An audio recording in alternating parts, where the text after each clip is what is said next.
warahmatullahi wabarakatuh. Saya Nur Rahmatun Hasana dari Prodi Pendidikan Bahasa dan Sastra Indonesia semester 6 Universitas Islam Majapahit akan menjelaskan sedikit tentang materi komunikasi bahasa. Sebelum itu, alangkah lebih baiknya jika kita memahami apa itu pengertian dari komunikasi, pengertian dari bahasa, juga aspek-aspek apa saja yang ada dalam bahasa. Baik, langsung saja. Yang pertama, komunikasi. Istilah komunikasi atau dalam bahasa Inggris disebut communication berasal dari kata Latin communication dan bersumber dari kata komunis yang berarti sama. Sama di sini maksudnya adalah sama dalam hal makna. Jadi, menurut Effendi menjelaskan dalam bukunya yang berjudul Ilmu Komunikasi, Teori dan Praktek, bahwa jika ada dua orang yang terlibat percakapan, maka komunikasi itu akan berlangsung apabila ada kesamaan makna mengenai apa yang dipercakapkan. Kesamaan bahasa yang dipergunakan dalam sebuah percakapan itu belum tentu menimbulkan kesamaan bahasa. Atau dengan kata lain, mengerti bahasanya saja itu belum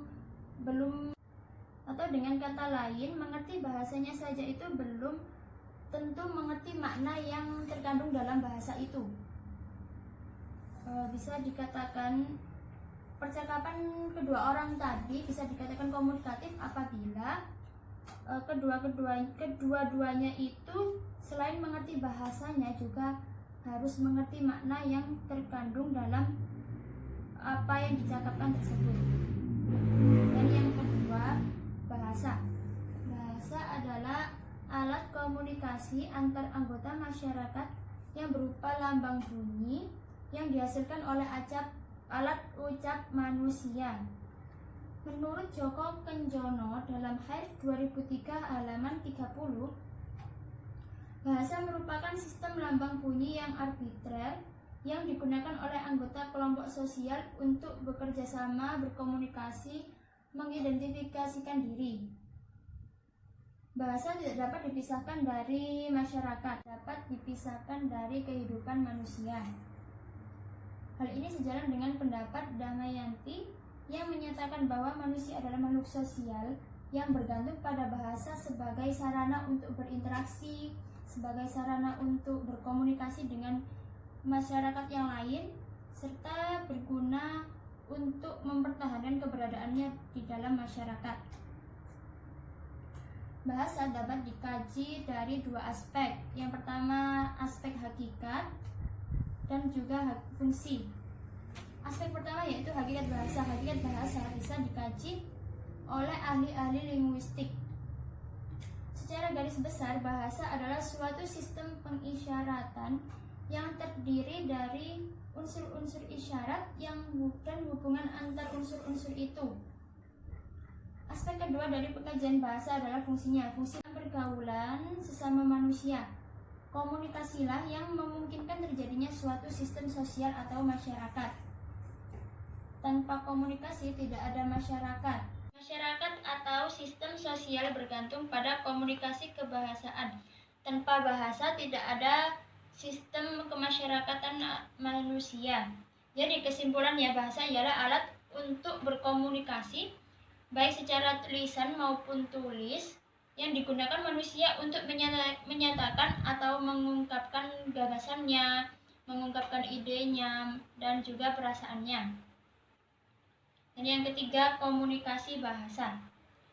Dalam setiap komunikasi bahasa ada dua pihak yang terlibat. Yang pertama, pihak pengirim atau disebut dengan sender.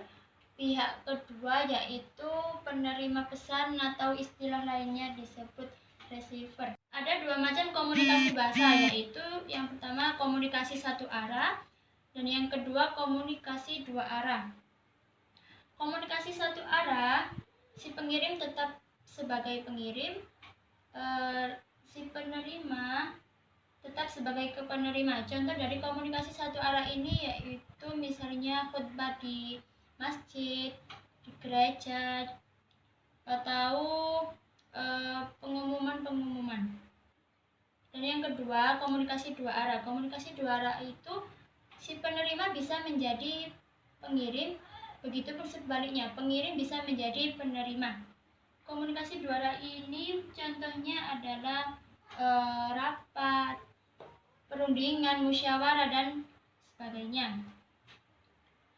Sebagai alat komunikasi, bahasa itu terdiri dari dua aspek, yaitu aspek linguistik dan aspek non-linguistik, atau istilah lainnya disebut paralinguistik.